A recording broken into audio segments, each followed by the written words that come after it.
Hello, everyone, and welcome to the Dr. Music Podcast.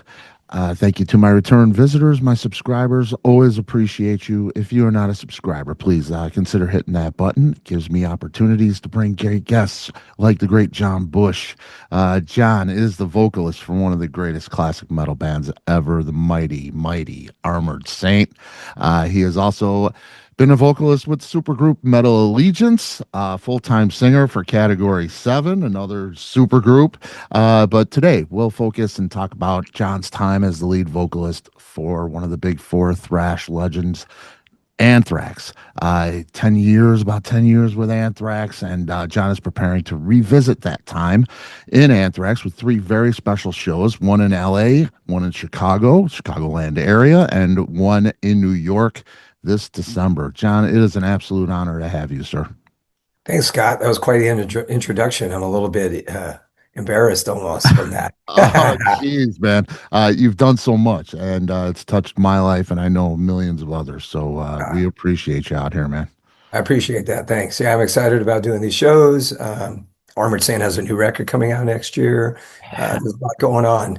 Yeah, man. Excited about all of that. Let me ask you first before we get into these shows. With Armored Saint, I see all over, and I know I'm chomping at the bit for the documentary. And it's done. I know you had like the premiere and stuff. What's going on with that? Will we ever get it? Is there a timeline? Well, the timeline is now, should come out, because otherwise it becomes, slightly out of date because there was a lot of interviews that were of a certain time, and you don't want those interviews to seem like they were several years old. Right. I don't actually. I think, then it becomes this kind of dated piece. But, and granted, we're already a dated piece, right? It goes back to 1982, 81, 83, whatever. So, that being said, I know Russell Charrington, the guy who put it together and did a great job of getting all the interviews and directed it.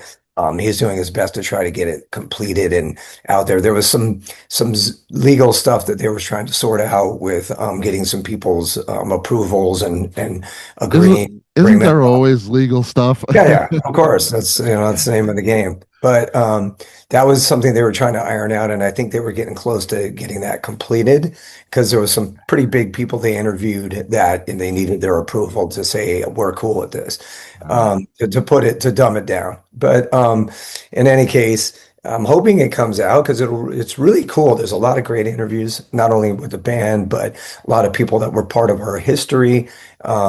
From Ron Fair, the guy who signed us, to Brian Slagle, who discovered us, to Cliff Bernstein, who was our manager in the early days, to Lars and James and Scott Ian and the late Bob Nalbandian, and just various people that were part of our life. Max Norman, who produced Delirious Nomad. So a lot of people were there, and there's some really cool interviews there to listen to and have people talk about Armored Saint and in all kinds of ways. Yeah, we're all chomping at the bit, man. I read some of the comments in some of these forums, and it's like, oh God, I've been waiting for this, and we're so hungry for it. That's good to hear. I hope we see it for sure. Yeah, me too.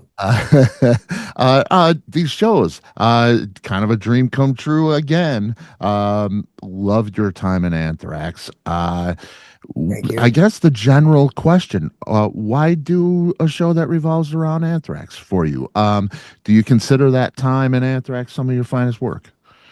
Well, I think it was a long time coming because I've talked about it for a long time in various ways about saying I want to do this. It's just the matter of putting it together and making it really actually happen. So the timing, it just seemed kind of right now. I don't really even have a real reason for it because some people say, why now? And I'm like, well, why not is kind of really, it was my answer. For a long time, I've been talking about doing it, and it's just really about putting it together with my schedule and everything else going on. And for some reason, this probably isn't the most ideal time in the world, quite honestly. We just finished doing a bunch of touring with Armored Saint. We just finished mixing our most recent record that's going to come out next year around April. We're still in the mastering phase of it. I did some stuff with Category 7. So, the timing is actually probably questionable, but the reality is I don't know when I'd ever find the right time. That's just the truth. So my agent, the guy who books Armored Saint and is booking this Anthrax, the Songs of Anthrax little tour that I'm doing. Um, he's a good friend of mine, Dan DeVita, works for TKO agency, and he's like, let's do it. Let's just do it. And I said, okay, let's just do it. Yeah, And it was as simple as that. There was some time in December. December is kind of a questionable month sometimes because, it's getting close to the holidays and a lot of people are right, just checking out and they're not really thinking about going to shows. They're spending money on other things, quite frankly. right. But we talked to some promoters and they were like, yeah, well, let's do it. We'll do it. We feel fine about it. Even the New York show at the Racket Club, it's December 20th. So it's like 4 days before Christmas Yeah, Eve. yeah, And he was like, nah, man, let's do it. Well, I'm down. So I'm like, all right, let's yeah. go. It's I three love it. shows, strategically kind of placed, obviously, across the nation. And it's going to be fun. Doing a lot of work right now, prepping for it. I know the guys, my backup guys from CA7 are working really hard, prepping for it as well. And, Yeah. um, it's going to be fun. I think it's going to be really, really cool. It'll be great, man. It's at the Arcada Theater, one of my favorite venues Arcata here. rules. It's Man, amazing. isn't it so great? You'll have Joey Vera with you too. Man, Category 7 opening the shows. Uh, a lot of Yeah, work for you. A a lot lot of of work. work for A sure. lot of work for everybody, actually. Yeah. It's gonna be fun. It's gonna be, something I've never really done before. I'm kind of playing two sets, but the C7 set is short. Yeah. But yeah, I don't know. I don't know I, what I got myself into, and let's go. I think about this, and I think, you're such a band guy. You fit so well into a band. Have you ever, and this is kind of a solo thing for you. Have you ever thought about doing like a solo album proper? Yeah, no, I thought about it, but I think if I did something like that, it would actually be something I would want to do that's not metal, believe it or not. I'd Yeah, rather do something else musically. I'm a huge fan of old school R&B and soul. And so like maybe doing something like that would be cool. I do yeah, have this kind of fun band that I put together, which is like a cross between a little country and some R&B and some rock and roll, and it's really, really cool. It's called Electric Spaghetti, and it's a yeah. buddy of mine who him and I put it together, and it's actually the songs are great. It's really, really different for me, and it's something that I would like to release as a record one day. We have to. That's another thing to put together and kind of Right, right. make it all happen. But it just kind of showed that I could do a lot of different things, and musically, I think that's really one of my big aspirations is to try to kind of show off the diversity that I can bring as a singer, and I really cherish that. So I love metal. I love hard rock, of course. And, Mhm. of course, my roots are always going to be there. But I feel like there's a lot of different things I can do. And to be able to do that, I like it. So, yeah, making a solo album, it sounds interesting. I just don't know how I would do it. But yeah, this is funny because there's some imagery that's going to be associated with the stuff that I'm doing in regards to t-shirts and a backdrop where I'm kind of trying to display some of my fears and overcoming them by doing this. So there's some subliminal messages here with this, you'll see or Yeah. whatever. But yeah, it's cool. It's time for me to stick my neck out and either get it chopped off or or keep going with a head. Absolutely, man. And I think about, everybody knows by now that, you had the Metallica thing and, back in the day and stuck with Armored Saint and all that.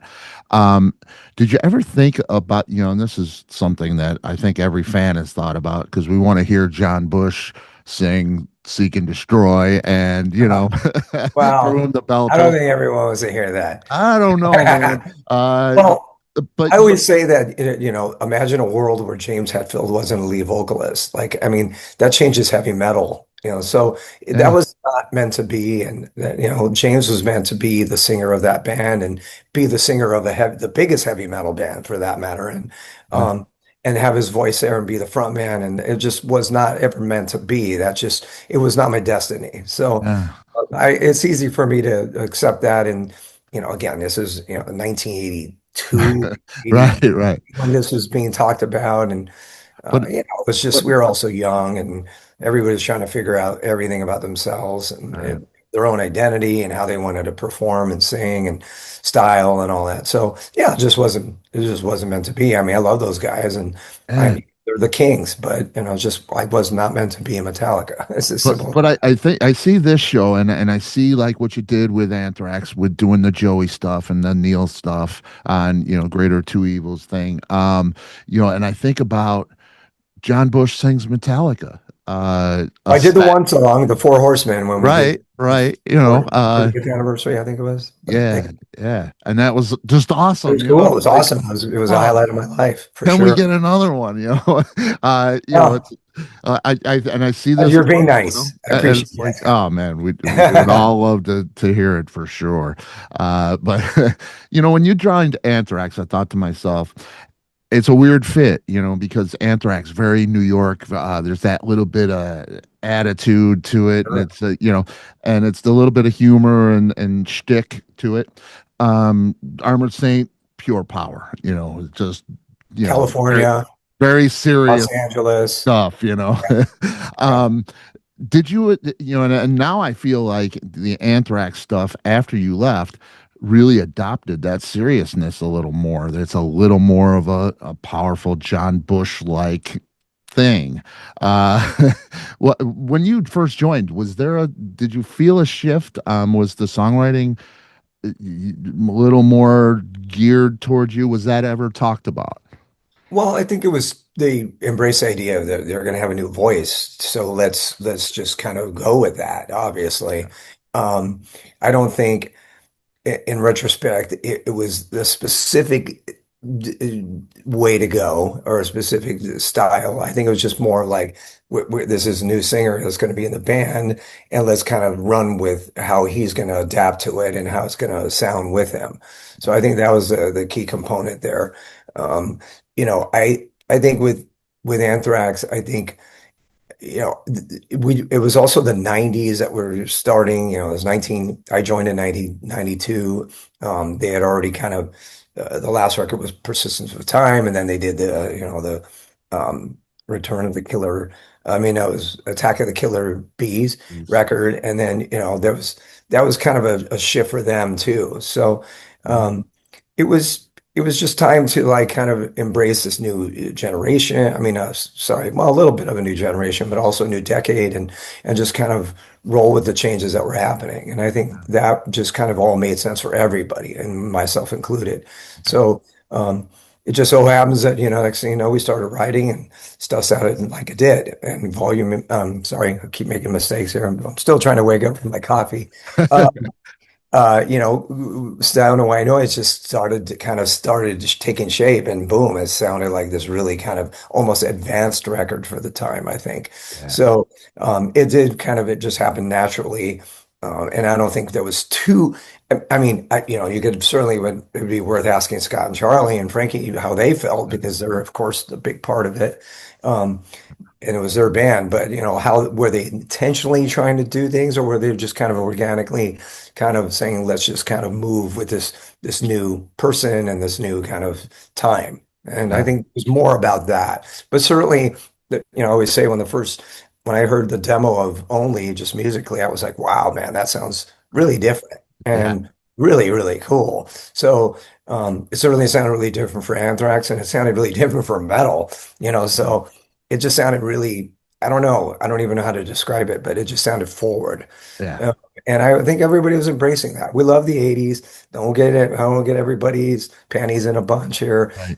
80s are amazing. Everything is cool about the 80s. I had the hair and we wore the armor and Anthrax wore the shorts and, among many other things and some great records. But the 90s was a different time, and we were rolling with it because it was, we couldn't go backwards. Right. So Right. what Yeah. are you gonna do? And it's a great record. Survival in the '90s for any metal band was difficult. Yeah, it You was. guys did a Everybody great made job. adjustments and everybody had to, kind of eat a little crow and including Metallica, Right. and everybody did. So, Yeah. I mean, there was nobody that was immune to that. Even bands like Slayer, that had to make some adapting to, Hmm. different size rooms and you name it. So, Yeah. yeah, everybody did. Yeah. And it was fine. It was, like I said, I think it was a good thing. It was a normal progression for people. Yeah. I loved it. Did you talk to Scott or any of the Anthrax guys about doing these shows? Are they good with that? And Armored Saint as well. Your guys, your Right. brothers there. Any issues with it? That's a good question. I had talked about doing this for a while, so I didn't really necessarily because I had talked about it for so much for so long. I didn't really feel like it was necessary for me to go ask people's approval at this point. Right. Um, but I was just it was something that I was saying I'm going to do this, um, and of course I wanted everybody to be happy about it. That the Saint guys included, but it was not something that I say, hey, can I do this? Because I kind of felt like I had already talked about doing this for a long time, and it was already out there. So I think it might have come slightly as a surprise to some people, but I really don't think it did for many. And I think most people were supportive of it. Again, these records that were made in the 90s have kind of been shunned a little bit. Yeah. They've been a little bit, for various reasons and Hmm. not any specific, malice involved in it or anything like that. I think a lot of it is just some bad luck and some bad business dealings and then circumstances. And then, the band continued on Anthrax and then I went back to Saints. So it was kind of forgotten about a little bit. Yeah. And the fact of the matter is, I don't want them to be forgotten about. This is you Absolutely. mentioned 10 years is actually closer to 13. And this was a big part of my life and a big part of their life. And, I know the band continued on, but I know they're proud of those records too, the Anthrax guys. So, Definitely. I think hearing these tunes for a lot of people and themselves and I think it's just going to feel nostalgic and hopefully put a smile on people's face. And yeah, I mean the Saint guys, I didn't really ask their approval on this because again, this is part of my life and everybody does different things, including those guys. And so this Uh-huh. just happens to be another thing I do and did. But the reality is, it all brings attention to everyone. And these days, a lot of people are in various bands, and I mean, look at Charlie's in Pantera. I mean, It's I, crazy. who, I would have never thought of that, Yeah. in a million years, but here we go. So a lot of people are doing different things. It's a different time. It wouldn't be like that in the 80s. Everybody was, I love my band. I don't, Right. it Right. was just different. Now it's just a different time. People do lots of different things. They have projects and Yep. I mean, some people say I have too many projects, and it's so funny. For the longest time, I only was doing Saint, and that was it. Yeah. And then I don't know, something just made me go, yeah, I yearn to do some more stuff musically. So what can you do? I love it, man. I love it. Yeah. So I I- think that I didn't, like I said, I didn't ask anybody's approval, but as I said, yeah, I think it just brings more attention. If I'm talking about this yep. and I'm doing these shows and then I'm in Armored Saint and we have a new record coming out and Category 7, that's a great record and people talk and it just kind of gets into the situation of people are just talking about it. And when the more they're talking about it, it's better than the less they're talking about you. How about that? Yep, for sure, for sure. Yeah, I wanted to ask you about one song in particular that's always I've had a question about, and I love it. Cadillac Rock Box. Cadillac Rock Box. Love that song. Great song. Uh, the voicemail in the beginning, Yeah. that little snippet, and the song in general. Tell me about that one. Well, Dimebag, he played on the previous two records. Once Danny Right. Spitz left the band, we didn't really get a guitar player in the band permanently as a lead guitar player. Paul Crook, and he did a great job with us. Paul went out and toured on both Stop and Volume 8 and played on those records and actually helped actually had did all the engineering on Volume 8, did all my vocals and a lot of the music.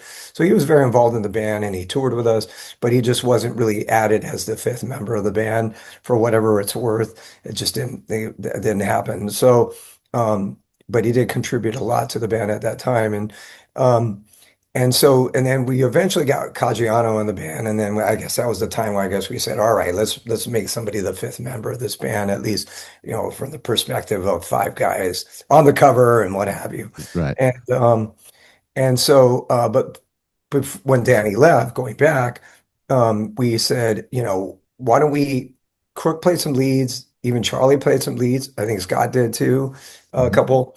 And then it was like I think it was Charlie had this idea, like, I'd like to get Dimebag on it. I was like, well, that would be awesome. So Dimebag was obviously a friend of ours and embraced it. And so he ended up playing on two songs in Stomp, King Size and Riding Shotgun. And then we got him back on Volume 8 and he played on, I think it was Inside Out and Born Again Idiot, I think are the two songs he's on. Mhm. And then it was time to make We've Come For You All. We were making it, we were writing it. And even though we had Rob in the band, I think I had this idea of having Dimebag at least play on something because he was such a part of the band at that point. He was almost like the fifth member, extended fifth member. So I think Charlie sent him some stuff, and that was him calling Charlie up and going, he was in his car, his big Cadillac, SUV, and he was listening to tunes, and that was him saying, some mighty fine stuff on this record. And That's I'll get Desmond. it. He says Desmond P. Child here. Yeah, well, he's just Right, goofing around. Yeah, right, he's right. mentioning Desmond Child, who's a writer, Right. producer, and just goofing.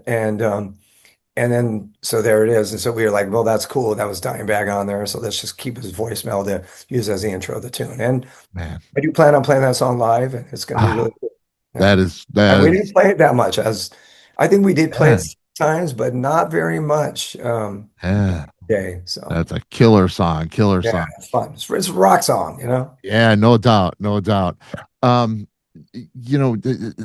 this history of you have, Metallica portion, and then all of these bands and all of these people that you've worked with. There's so many stories. Have you thought about writing it down? Do you journal at all? The book, is it? Yeah, again, it's one of those things I've thought about, but I haven't really put into motion. For years, I keep a journal of basically just the live performance I've done. So it goes back. I mean, I have done it from back in the day, like in the 80s. I kept a little, like, I don't know, it's a little, I don't have, this is a big version of it. This is like, that was what I use now, but it's too big, but I have a small version of this, and it's just a calendar of dates and stuff on it.